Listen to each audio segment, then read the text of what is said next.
คงเป็นเพราะฉันกลัวว่าอาจจะเสียเธอไปหากว่าฉันถามเธอแต่ความรู้สึกมันจะทนไม่ไหวยิ่งเวลาที่เธออยู่มาจ้องมองตาเกินเธอมากไปฉันไม่รู้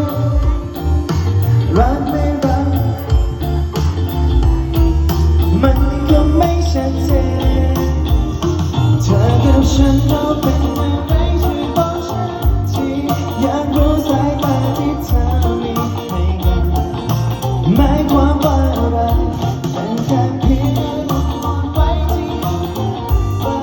ไม่ซ่อนความรักที่มีเอาไว้จะคิดยังไงกับฉันช่วยบอกตื่นกันหรือยังหากเธอต้องการให้ฉันต้องมาตรงนี้บอกมาเลยให้ฉันรู้ตัวรักเธอ